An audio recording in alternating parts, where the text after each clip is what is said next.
There is no other purpose to yoga than pure enjoyment.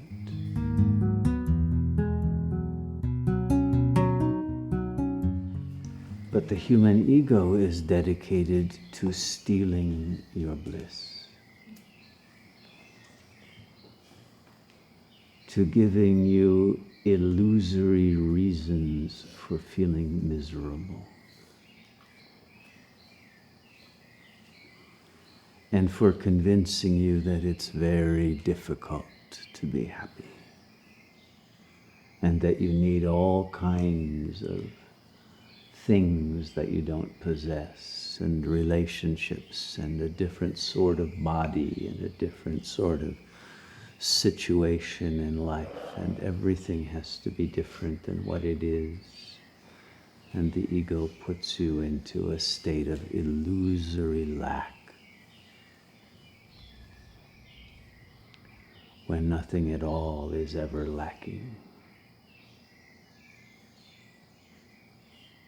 except your own contact with the real self.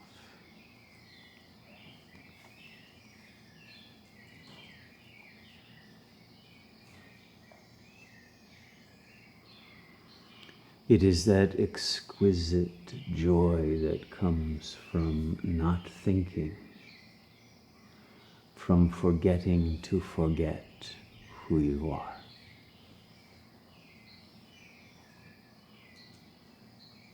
That brings consciousness back to itself, to the purity and simplicity of our natural awareness.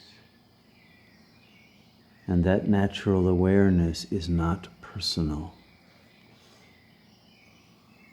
It is prior to the illusory creation of a person that exists only as a part of a family system, which is a subset of a social system, which is a subset of a planetary system of illusion, based on the desire of the system itself for control of its members. And to control a system, you must make the members feel lack. You must convince them that they need something they don't have, that only the system will provide.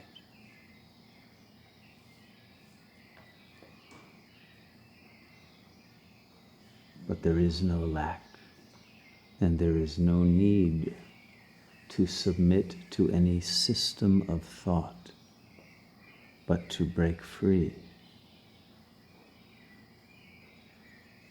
But because the system is already internalized, the breaking free cannot happen at an external level. That is insufficient.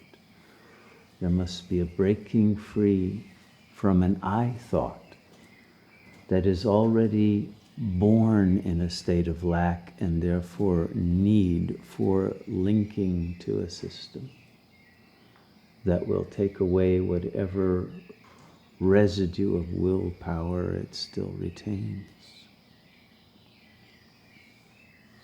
And thus the only link that must be made is to the real self. And once that link to Shiva is established, then the power of freedom, the power of presence, the power of love, the power of clear thinking, the power that is without need and without otherness, keeps the very train of thought of the ego in a state of remission from its sickness of a demand for validation from an other, from a demand for desire, from a demand for filling in illusory lack, for stabilizing oneself, for conferring security.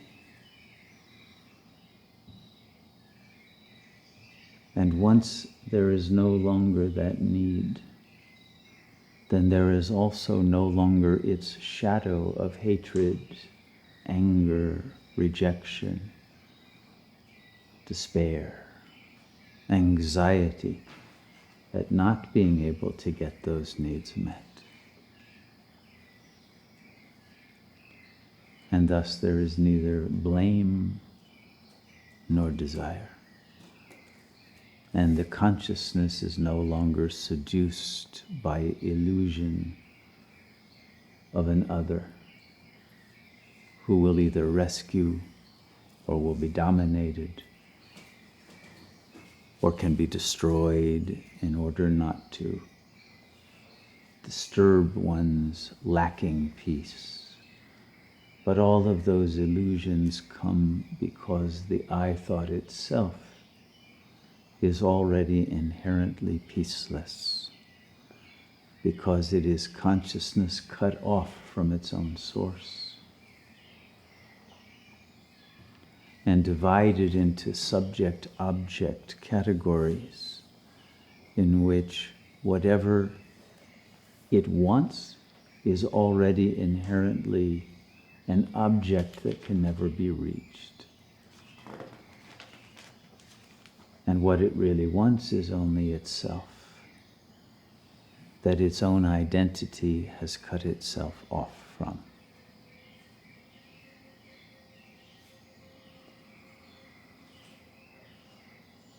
But all of this complexity of illusion can be cut through at a single stroke, simply through the act of presence.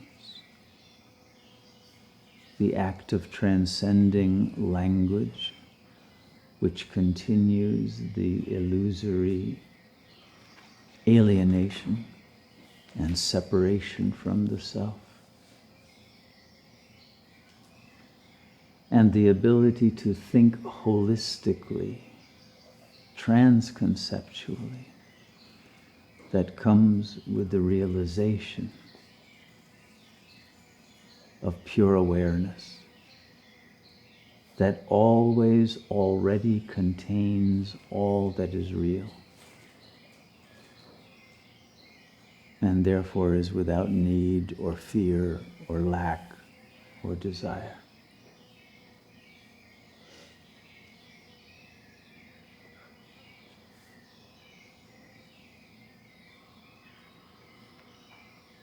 It is only the cultivation of the habit of remembering who you are, and remembering to forget who and what you are not, and to be present always, that keeps the flow of that exquisitely blissful energy that is the very nature and essence of presence, always lifting the consciousness beyond all illusions of obstacles. And that flow of Shakti, that current of energy, more powerful than electricity,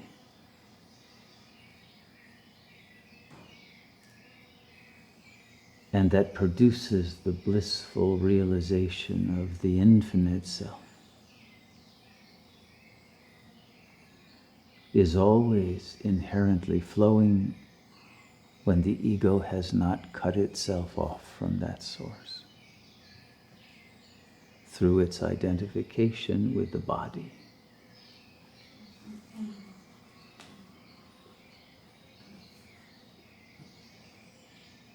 But it is not the body that it is the problem, but the identification.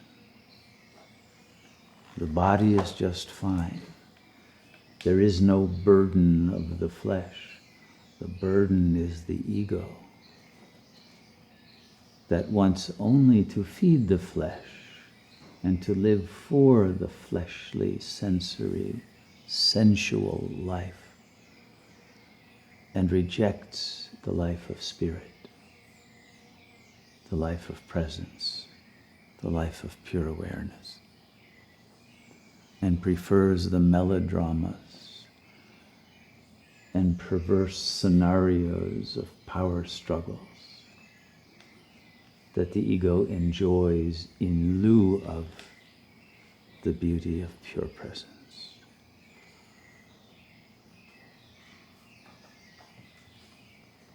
The simple solution is to not allow the ego to steal your bliss, to not allow yourself to forget what you are, and to always keep track of the flow of the current of Shakti, and to make sure you are not cutting it off through your own process of negative thinking, of worry, of awfulizing, of creating scenarios that bring about your own depression and anxiety that have no reality. But once you have created the counter habit of remembrance of the self, the power of that realization that comes with the flow of Shakti will extinguish the habit of ego consciousness and the fall into the fantasy of bodily existence. And the realization will come by itself that all that is consciousness. There are no bodies. There is no matter. All of this is mind nature. All of this is consciousness that is indivisible and eternal. And therefore all is well. All is perfect. All is just as it should be. And the only glitch was one's own failure to perceive reality as it is.